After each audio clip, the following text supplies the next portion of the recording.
Edu ഹബിൻ്റെ പുതിയ വീഡിയോയിലേക്ക് എല്ലാവർക്കും സ്വാഗതം. സെറ്റിൻ്റെ സിലബസ് അനുസരിച്ചുള്ള ക്ലാസ്സുകൾ നമ്മൾ പ്രൊവൈഡ് ചെയ്യുന്നുണ്ടായിരുന്നു. നമ്മൾ എമിനൻറ്റ് എഡ്യൂക്കേഷൻ തിങ്കേഴ്സിനെ പറ്റിയായിരുന്നു കണ്ടുകൊണ്ടിരുന്നത്. ഗാന്ധിജി, ടാഗോർ, വിവേകാനന്ദ എന്നിവരെ പറ്റിയൊക്കെ നമ്മൾ കണ്ടു. ഇന്ന് വെസ്റ്റേൺ എഡ്യൂക്കേഷനിസ്റ്റ് ആയിട്ടുള്ള പ്ലേറ്റോനെ പറ്റിയാണ് നമ്മൾ അനലൈസ് ചെയ്യാനായിട്ട് പോകുന്നത്. അപ്പോൾ ഇതിന് മുമ്പത്തെ ക്ലാസ്സുകൾ ഉണ്ടായിരുന്നു. ആ ക്ലാസ്സുകൾ നിങ്ങൾക്ക് ലഭിക്കുവാനായിട്ട് സെറ്റ് ക്ലാസ്സസ് എന്ന് പറഞ്ഞൊരു പ്ലേലിസ്റ്റ് നമ്മൾ ക്രിയേറ്റ് ചെയ്തിട്ടുണ്ട്. ആ പ്ലേലിസ്റ്റിൽ കയറി കഴിഞ്ഞ് കഴിഞ്ഞാൽ നിങ്ങൾക്ക് മറ്റ് എമിനൻറ്റ് തിങ്കേഴ്സിനെ പറ്റിയുള്ളതും മറ്റ് മൊഡ്യൂൾസിൻ്റെ ക്ലാസ്സുകൾ ലഭിക്കുന്നതാണ്. BC 428 347 പ്ലേറ്റോയുടെ ജീവിത കാലഘട്ടം എന്ന് പറയുന്നത്. അദ്ദേഹം ജനിച്ചത് ഏതൻസിലാണ്. അദ്ദേഹം സോക്രട്ടീസിൻ്റെ ശിഷ്യനായിരുന്നു. അതുപോലെ തന്നെ പ്ലേറ്റോയുടെ ശിഷ്യനാണ് അരിസ്റ്റോട്ടിൽ എന്ന് പറയുന്നത്. സോക്രട്ടീസിൻ്റെ ഡെത്തിന് ശേഷം പ്ലേറ്റോ പല രാജ്യങ്ങളിലൊക്കെ പോയി. അതിനുശേഷം ഗ്രീസിൽ തിരിച്ചെത്തി. അതിനുശേഷം അദ്ദേഹം തുടങ്ങിയ ഒരു വിദ്യാലയമാണ് അക്കാഡമി എന്ന് പറയുന്നത്. ഈ അക്കാഡമിയുടെ ലക്ഷ്യം എന്ന് പറയുന്നത് മനുഷ്യനെ നല്ലൊരു പൗരനാക്കി മാറ്റിയെടുക്കുക എന്നുള്ളതായിരുന്നു.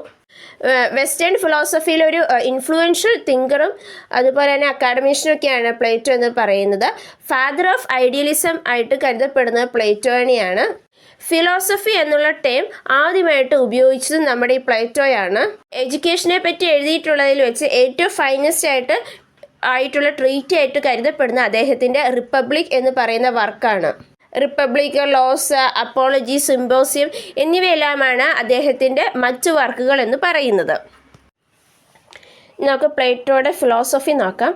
എഡ്യൂക്കേഷൻ ഫോർ ഓൾ, എല്ലാവർക്കും വിദ്യാഭ്യാസം നൽകുക എന്നതായിരുന്നു അദ്ദേഹത്തിന് ഒരു തത്വം. പിന്നെ കണ്ടിന്യൂസ് ലൈഫ് ലോങ് എഡ്യൂക്കേഷന് അദ്ദേഹം പ്രാധാന്യം കൊടുത്തു. അതുപോലെ തന്നെ ജസ്റ്റിസ് ആയിരിക്കണം എഡ്യൂക്കേഷൻ്റെ ബേസ് എന്ന് പറയുന്നത് എന്നും അദ്ദേഹം പറഞ്ഞു. പിന്നെ നമ്മുടെ വേൾഡ് എന്ന് പറയുന്നത് ഒരു ഡ്യുവൽ ഫോമിലാണ്. അതായത് നമുക്ക് ഫിസിക്കൽ വേൾഡും ഉണ്ട്, ഐഡിയാസ് ഉള്ള ഐഡിയൽ വേൾഡും ഉണ്ട്. അപ്പോൾ ഈ വേൾഡ് ഓഫ് ഐഡിയാസ് ആണ് മോർ റിയൽ എന്നാണ് പ്ലേറ്റോ പറയുന്നത്. അതുപോലെ തന്നെ ഗുഡ് എന്നുള്ളതാണ് ഹയസ്റ്റ് റിയാലിറ്റി. നമ്മുടെ യൂണിവേഴ്സിലെ തന്നെ ഏറ്റവും വലിയ റിയാലിറ്റി എന്ന് പറയുന്നത് ഗുഡാണ്. അതുപോലെ തന്നെ ഹയസ്റ്റ് ടൈപ്പ് ഓഫ് നോളജ് എന്ന് പറയുന്നത് എല്ലാത്തിനെയും മൊത്തമായിട്ട് കാണുന്നു എന്നുള്ളതാണ്. റിയാലിറ്റിനെ മൊത്തമായിട്ട് കാണുന്നു എന്നുള്ളതാണ് ഹയസ്റ്റ് ടൈപ്പ് ഓഫ് നോളജ് എന്ന് പറയുന്നത്. ജസ്റ്റിസ്, സെൽഫ് കൺട്രോള്, ടെമ്പറൻസ് ഇതൊക്കെയാണ് ഒരു മനുഷ്യനെ മോറലാക്കുന്നത്. ഇത് മനുഷ്യൻ്റെ സൈക്കോളജിക്കൽ നേച്ചറുമായിട്ട് റൂട്ടഡ് ആണെന്നാണ് പറയുന്നത്. അതുപോലെ തന്നെ ട്രൂ നോളജ് എന്ന് പറയുന്നത് ഇന്നേറ്റ് ആണ്. അത് നമ്മുടെ സോളിൻ്റെ ഒരു ഭാഗമാണ് എന്നാണ് പറയുന്നത്. മൊറാലിറ്റി എന്ന് പറയുന്നതാണ് എഡ്യൂക്കേഷൻ്റെ ബാക്ക് ബോൺ എന്ന് പറയുന്നത്. അതുപോലെ തന്നെ ഈ എഡ്യൂക്കേഷൻ എന്ന് പറയുന്നത് സ്റ്റേറ്റിൻ്റെ ഒരു ടൂളാണ്. നമ്മുടെ സിറ്റിസൺസ് 3 ക്ലാസ്സസിലാണ് ബിലോങ് ചെയ്യുന്നത്: അഡ്മിനിസ്ട്രേറ്റേഴ്സ്, സോൾജിയേഴ്സ്, ഫാർമേഴ്സ് എന്നുള്ളത്. അപ്പോൾ ഈ കാര്യങ്ങളൊക്കെയാണ് പ്ലേറ്റോ പറയുന്ന മെയിനായിട്ടുള്ള ഐഡിയാസ് എന്ന് പറയുന്നത്. ഇനി നമുക്ക് എയിംസ് ഓഫ് എഡ്യൂക്കേഷൻ നോക്കാം. അതായത് പ്ലേറ്റോയുടെ വിദ്യാഭ്യാസത്തിൻ്റെ ലക്ഷ്യങ്ങൾ എന്ന് പറയുന്നത്, അതിൻ്റെ എയിം എന്ന് പറയുന്നത് നമ്മുടെ സോളിലുള്ള ബെസ്റ്റ് തിങ്സിനെ എല്ലാം പുറത്തു കൊണ്ടുവരിക എന്നുള്ളതാണ്. അതുപോലെ തന്നെ ഒരു കുട്ടീനെ നല്ല കാര്യങ്ങളെ സ്നേഹിക്കാനും ചീത്ത കാര്യങ്ങളെ വെറുക്കാനായിട്ടും അവനെ ഇനേബിൾ ചെയ്യുക എന്നുള്ളതാണ്. അതുപോലെ തന്നെ അവൻ്റെ മൊത്തമായിട്ടുള്ള ഒരു ഡെവലപ്മെൻറ്റിന്, അവൻ്റെ ഹാർമോണിയസ് ആയിട്ടുള്ള ഡെവലപ്മെൻറ്റാണ് മറ്റു ലക്ഷ്യം. അതിൻ്റെ അത് ഫിസിക്കലുണ്ട്, മെൻ്റലുണ്ട്, ഇൻ്റലക്ച്വലുണ്ട്. അപ്പോൾ അങ്ങനെയുള്ള എല്ലാ തരത്തിൻ്റെ ഒരു ഡെവലപ്മെൻറ്റാണ്. പിന്നെ ഓഫ് കോഴ്സ് നമ്മൾ പറഞ്ഞു പ്ലേറ്റോ ഒരു ഐഡിയലിസ്റ്റ് ആണെന്ന്. അതുകൊണ്ട് തന്നെ cultivation of virtues like truth, beauty, goodness എന്നിവയും അദ്ദേഹത്തിൻ്റെ എയിം ഓഫ് എഡ്യൂക്കേഷനാണ്.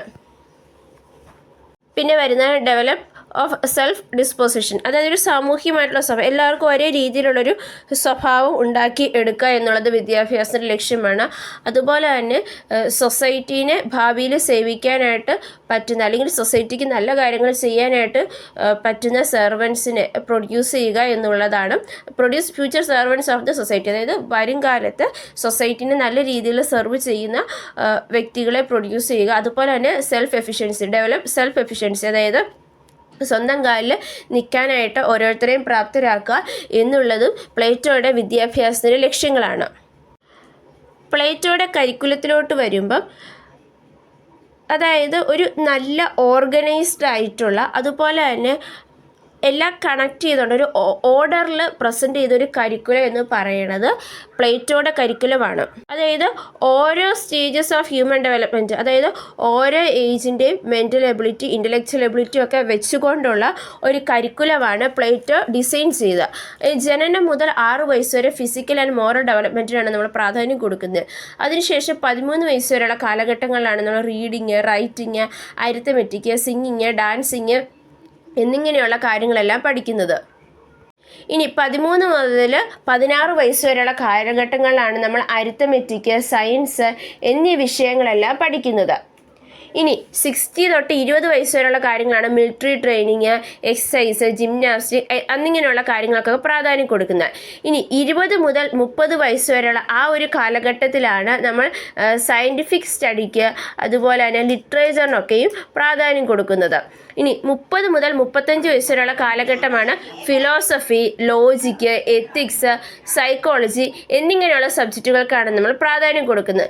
ഇനി 35 മുതൽ 50 വയസ്സ് വരെയുള്ള കാലഘട്ടങ്ങളാണ് റീസണിങ്, അനാലിസിസ് അങ്ങനെയുള്ള കാര്യങ്ങൾക്ക് പ്രാധാന്യം കൊടുക്കുന്നത്. ഇനി 50 വയസ്സിന് മുകളിലോട്ടാണ് നമ്മൾ സെർച്ച് ഫോർ ട്രൂത്ത്. അപ്പോൾ ഇത് കണ്ടു കഴിയുമ്പോൾ തന്നെ നമുക്ക് മനസ്സിലാക്കും ഓരോ പ്രായത്തിലുള്ള ഇൻ്റലക്ച്വൽ കപ്പാസിറ്റി അനുസരിച്ചിട്ടാണ് ആ ഒരു സബ്ജക്റ്റിൻ്റെ ഹാർഡ്നെസ് കൂടി വരുന്നത്. അതുപോലെ തന്നെ നമ്മൾ ഇൻട്രൊഡക്ഷനിൽ പറഞ്ഞിരുന്നു പ്ലേറ്റോ കണ്ടിന്യൂസ് ലൈഫ് ലോങ് എഡ്യൂക്കേഷനാണ് പ്രാധാന്യം കൊടുക്കുന്നതെന്ന്. അപ്പോൾ അദ്ദേഹത്തിൻ്റെ കരിക്കുലം ആ ഒരു രീതിയിലാണ് സെറ്റ് ചെയ്തിരിക്കുന്നത്. അതായത് ജനനം മുതൽ മരണം വരെയുള്ള ആ ഒരു ലൈഫ് ലോങ് എഡ്യൂക്കേഷൻ്റെ ഒതുങ്ങുന്ന രീതിയിലാണ് ആ കരിക്കുലം വരെയും സെറ്റ് ചെയ്തിരിക്കുന്നത്. ഇനി മെത്തേഡ് ഓഫ് ടീച്ചിങ് നോക്കാം. നഴ്സറി എഡ്യൂക്കേഷനും അതുപോലെ തന്നെ പ്രൈമറി എഡ്യൂക്കേഷനും ഒക്കെയാണ് പ്ലേറ്റോ വളരെയധികം പ്രാധാന്യം കൊടുത്തത്. പ്ലേറ്റോയുടെ മെത്തേഡ്സ് ഓഫ് ടീച്ചിങ് എന്ന് പറഞ്ഞാൽ ഒന്ന് പ്ലേ വേ മെത്തേഡാണ്. അത് എലമെൻ്ററി ലെവലിലൊക്കെ കുട്ടികൾ കളിച്ചുകൊണ്ട് വേണം പഠിക്കാൻ എന്നൊരു രീതിയിലാണ്. അതുപോലെ തന്നെ കുട്ടിയുടെ ക്യാരക്ടർ ഫോം ചെയ്യാനായിട്ട് ഹെൽപ്പ് ചെയ്യുക എന്നുള്ളതാണ്. അതുപോലെ തന്നെ സ്റ്റോറി ടെല്ലിങ്, അത് ഫോർമേഷൻ ഓഫ് ക്യാരക്ടറിനൊക്കെ വേണ്ടിയിട്ട് സ്റ്റോറി ടെല്ലിങ് ഉൾപ്പെടുത്തിയിരുന്നു. ഇനി നെക്സ്റ്റ് വരുന്ന ഡയലോജിക്കൽ മെത്തേഡ് എന്നുള്ളതാണ്.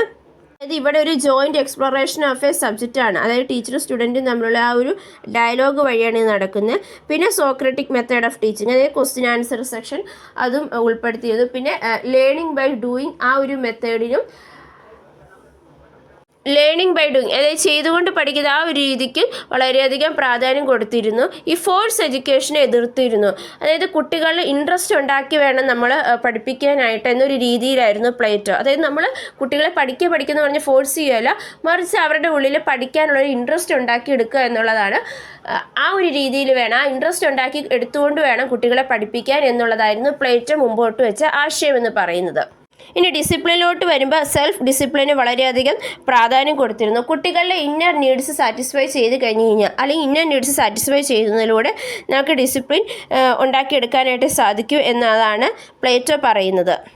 പിന്നെ ഒരു പേഴ്സണൽ സോഷ്യൽ ലൈഫിലൊക്കെ ഡിസിപ്ലിൻ കൊണ്ടുവരാനായിട്ടൊരു ഹോളിസ്റ്റിക് എഡ്യൂക്കേഷനാണ്. അതായത് ഹോളിസ്റ്റിക് എഡ്യൂക്കേഷനിലൂടെ പേഴ്സണൽ സോഷ്യൽ ലൈഫിൽ ഡിസിപ്ലിൻ കൊണ്ടുവരാനായിട്ട് സാധിക്കുമെന്ന് പ്ലേറ്റോ വിശ്വസിച്ചിരുന്നു. അതുപോലെ തന്നെ military training, physical exercise, gymnastic എന്നിവയിലൂടെയൊക്കെ കുട്ടികളുടെ courage, self control, character, discipline of the body എന്നിവയെല്ലാം ഉണ്ടാക്കിയെടുക്കാനായിട്ട് പറ്റും എന്ന് പ്ലേറ്റോ വിശ്വസിച്ചിരുന്നു. അതുകൊണ്ടാണ് ഈ കാര്യങ്ങളൊക്കെയും ഈ കരിക്കുലത്തിൽ ഉൾപ്പെടുത്തിയിട്ടുള്ളത്. അതുപോലെ തന്നെ ആർട്ട് സബ്ജക്റ്റിലൂടെ മൈൻഡിൻ്റെ ഡിസിപ്ലിൻ ഡെവലപ്പ് ചെയ്തെടുക്കാനായിട്ട് പറ്റുമെന്ന് പ്ലേറ്റോ വിശ്വസിച്ചിരുന്നു. അതുകൊണ്ടാണ് മ്യൂസിക്, ആർട്ട്, ലിറ്ററേച്ചർ എന്നിങ്ങനെയുള്ള സബ്ജക്റ്റുകളും കരിക്കുലത്തിൽ ഉൾപ്പെടുത്തിയത്. സോ ഫിസിക്കൽ ഡെവലപ്മെൻറ്റിന് വേണ്ടി മിലിറ്ററി ട്രെയിനിങ്, ഫിസിക്കൽ എക്സസൈസ് എന്നിങ്ങനെയുള്ള സബ്ജക്റ്റുകളും മൈൻഡിൻ്റെ ഡിസിപ്ലിന് വേണ്ടി ആർട്ട് സബ്ജക്റ്റുകളും കരിക്കുലത്തിൽ ഉൾപ്പെടുത്തിയത് കുട്ടികളുടെ ഡിസിപ്ലിൻ കൂടി വളരാനായിട്ടാണ്. ഇനി ടീച്ചറിൻ്റെ റോളിലോട്ട് വരുമ്പോഴേക്കും നമ്മൾ ഐഡിയലിസത്തിലൊക്കെ ടീച്ചറിന് വളരെ ഇമ്പോർട്ടൻ്റ്, അതായത് വളരെയധികം റോള് നമ്മുടെ ടീച്ചിങ് ലേണിംഗ് എൻവയോൺമെൻറ്റിൽ കൊടുത്തിട്ടുണ്ട്. സോ അതുകൊണ്ട് തന്നെ നമ്മുടെ പ്ലേറ്റോയും അദ്ദേഹത്തിൻ്റെ ആ ഒരു ടീച്ചിങ് ലേണിംഗ് എൻവയോൺമെൻറ്റിൽ ടീച്ചറിന് വളരെയധികം പ്രാധാന്യം കൊടുത്തിട്ടുണ്ട്.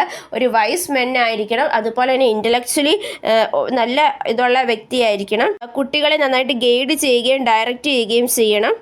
ടീച്ചർ ഒരു മിഡ് വൈഫ് ആയിരിക്കണം എന്നാണ് പ്ലേറ്റോ പറയുന്നത്. Teachers like A mid wife, അതായത് കുട്ടികളുടെ ഐഡിയാസിൻ്റെ ആ ഒരു ജനന സമയത്ത് അവരെ അസിസ്റ്റ് ചെയ്യുന്ന ഒരു വ്യക്തിയായിരിക്കണം ടീച്ചർ എന്നാണ് പ്ലേറ്റോ പറയുന്നത്. അതുപോലെ തന്നെ നല്ല റെസ്പോൺസിബിൾ ആയിട്ടുള്ള പേഴ്സൺ ആയിരിക്കണം. അതായത് കുട്ടികളുടെ ക്യാരക്ടറിൻ്റെയും കണ്ടക്റ്റിൻ്റെയും ഒക്കെ ആ ഒരു ഫുള്ളി റെസ്പോൺസിബിലിറ്റി ടീച്ചറിൻ്റെ കയ്യിലായിരിക്കണം.